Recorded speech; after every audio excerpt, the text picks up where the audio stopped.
Mga katrops, welcome back ulit sa aking channel, Sports React PH. At ngayon nga ay pag-uusapan natin ang initan sa pagitan ni Kevin Durant at Dennis Schroeder. Pag-uusapan na rin nga natin dito sa ating panibagong video ang naibalitang dalawang trade na posible pang mangyari ngayong offseason.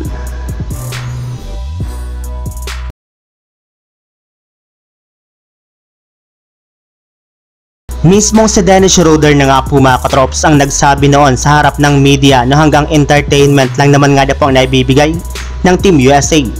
Ngunit pagdating nga po sa basketball IQ ay malayong-malayo nga po sila kumpara sa ibang mga bansa. At pagkatapos nga po na makuha ng Team USA ang gold medal sa nagdaang Paris Olympics, ay hindi na nga po napigilan ni Kevin Durant ang kanyang sarili na patamaan agad si Dennis Schroeder sa pamamagitan ng pag-post niya sa kanyang social media account na bukod sa entertainment ay meron nga na pong napakataas na basketball IQ ang kanilang kupunan, which is hindi rin naman nga po pinalagpas ni Schroeder matapos atakihin ulit nito si Kevin Durant. Yes, and this time nga po mga katrops ay sinabi niya sa media na mahina nga na po si Durant bilang isang tao, gayong bilang isang superstar nga po ay pumapatol ito sa mga nagsasabi lamang ng katotohanan. Sa ngayon nga po ay wala pa rin namang responde patungkol dito si Durant, ngunit sadyang asahan pa rin nga po ninyo na sasagutin niya ito sa mga susunod na araw gamit ang kanyang social media account. Samantala, punta naman tayo sa ating sunod na pag-uusapan sa naibalitang dalawang trade na posible pang mangyari ngayong offseason. Halos 2 buwan na nga po mga katrops ang nakakalipas mula na magsimula ang offseason ay napakadami na nga po mga nagawang pagbabago, move at trade sa NBA. Marami na nga po mga players at malalaking superstar ang nagsilipatan na sa iba't ibang mga kupunan.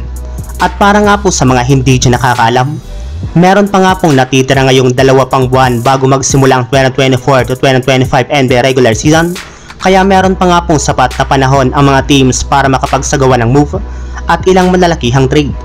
Sa katunayan, meron nga po ngayong 2 malaking trade na inaasahang posibleng mangyari sa mga susunod na linggo. Una na nga po dyan ay ang pag-trade ng New Orleans Pelicans kay Brandon Ingram papunta sa Utah Jazz kapalit ni Colin Sexton, Walker Kessler at isang future first round pick. Habang ang pangalawang trade naman nga po na inaasahang mangyayari pa ngayong offseason ay ang pag-trade ng Chicago Bulls kay Zach LaVine papunta sa Los Angeles Lakers kapalit si Gabe Vincent, Rui Hachimura, D'Angelo Russell at isang future first round pick.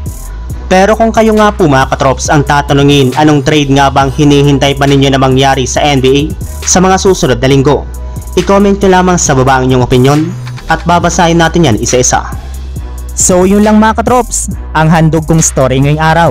Sana nag-enjoy kayo, please like and subscribe my YouTube channel, Sports React PH para sa iba pang story at update patungkol sa NBA. Kita-kits muli sa ating susunod na video.